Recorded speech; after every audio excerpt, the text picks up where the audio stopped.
Assalamualaikum. Hai teman-teman, kali ini kami akan membahas tentang perlindungan varietas tanaman. Nah, pembahasan yang pertama, definisi varietas tanaman dan perlindungan varietas tanaman. Varietas tanaman merupakan salah satu bentuk kekayaan intelektual. Varietas tanaman adalah hasil aktualisasi ilmu pengetahuan manusia, khususnya pemulia tanaman, melalui serangkaian proses panjang dalam kegiatan pemuliaan tanaman. Pemulia tanaman adalah orang yang melaksanakan pemuliaan tanaman dengan hasil berupa varietas tanaman, sedangkan pemuliaan tanaman adalah rangkaian kegiatannya.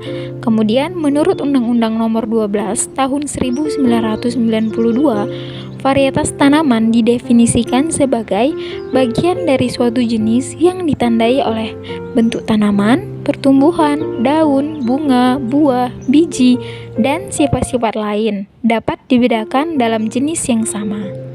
Perlindungan varietas tanaman memiliki tujuan untuk melindungi para pemulia tanaman atau pemilik varietas.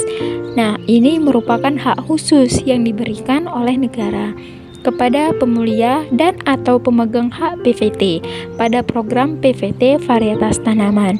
Yang diajukan untuk mendapatkan hak PVT dilakukan pengujian BUS untuk mengidentifikasi sifat kebaruan, keunikan, keseragaman, dan kestabilan.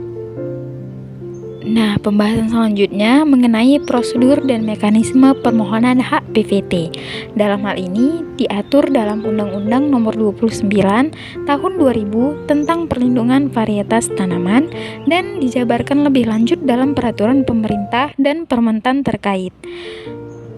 Lembaga yang menanganinya itu Kantor Perlindungan Varietas Tanaman atau Pusat PVT-PP di bawah Kementerian Pertanian melalui aplikasi PVT dan atau pengajuan via email atau Padu 1. Kemudian syarat permohonan hak PVT secara umum syaratnya meliputi dua hal. Yang pertama, varietas masih baru. Yang kedua, pemohon wajib melampirkan formulir permohonan hak PVT. Nah, kemudian langkah prosedur pengajuan. Prosedur umum pengajuan permohonan hak PVT saat ini melalui 5 tahap. Yang pertama, registrasi akun. Yang kedua, pengisian formulir dan upload dokumen. Yang ketiga, pengajuan dan verifikasi dokumen. Yang keempat, pengumuman dan uji BUS. Dan yang terakhir, keputusan pemberian atau penolakan dan sertifikat. Pemegang hak wajib membayar biaya tahunan dan memenuhi kewajiban lain, misalnya menyediakan contoh benih sesuai ketentuan Undang-Undang PVT. Selanjutnya, pemeriksaan substantif PVT.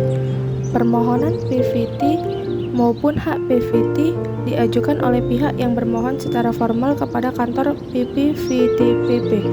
Dokumen surat permohonan beserta keseluruhan lampiran administrasi disampaikan kepada kantor PPVT-PP. Permohonan PVT dan hak PVT dianggap telah secara resmi diajukan sejak tanggal penerimaan surat permohonan PVT dan hak PVT oleh kantor PPVT-PP dan telah diselesaikannya pembayaran biaya-biaya. Proses permohonan PVT dan hak PVT memerlukan periode waktu tertentu. Terdapat dua kemungkinan yang dapat terjadi setelah dilakukannya hasil evaluasi permohonan PVT dan hak PVT, yaitu diterima untuk mendapatkan PVT dan hak PVT atau ditolak.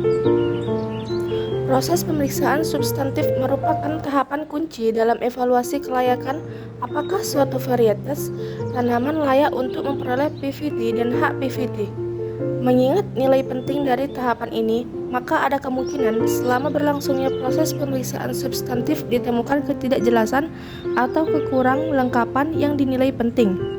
Jika ini terjadi, maka pihak kantor PVT dapat memberitahukan secara tertulis kepada pemohon hak PVT. Selanjutnya, pihak pemohon PVT dan hak PVT memberikan tanggapan terhadap surat pemberitahuan tersebut dalam bentuk kelengkapan kekurangan dan melakukan perbaikan maupun perubahan seperti yang tertuang di dalam surat yang dikirimkan oleh kantor PVT. Surat permohonan banding kepada komisi banding bagi Pemohon PVT dan hak PVT yang ditolak memiliki beberapa ketentuan, yaitu yang pertama, pengajuan banding dilakukan selambat-lambatnya 3 bulan setelah tanggal surat pemberitahuan penolakan permohonan PVT dan hak PVT. Implementasi PFT di Indonesia. Implementasi PFT di Indonesia adalah penerapan sistem hukum yang memberikan hak eksklusif kepada pemulia tanaman atas varietas hasil temuannya, sebagaimana diatur dalam Undang-Undang Nomor 29 Tahun 2000. Penerapan ini mencakup proses pendaftaran varietas, pengujian, pemberian hak perlindungan, serta penegakan hukum terhadap pelanggaran. Tujuannya adalah untuk melindungi hak pemulia, mendorong inovasi pertanian, dan meningkatkan kualitas produksi tanaman. Implementasi PFT dalam konvensi internasional. Implementasi PFT dalam konvensi internasional adalah penerapan standar perlindungan varietas tanaman yang diakui secara global yang mengatur hak pemulia lintas negara. Dalam konteks ini, implementasi berarti negara mengadopsi prinsip-prinsip internasional seperti kebaruan, keunikan, keseragaman, dan kestabilan, memberikan perlindungan hukum yang seragam, serta memungkinkan pengakuan hak varietas di berbagai negara.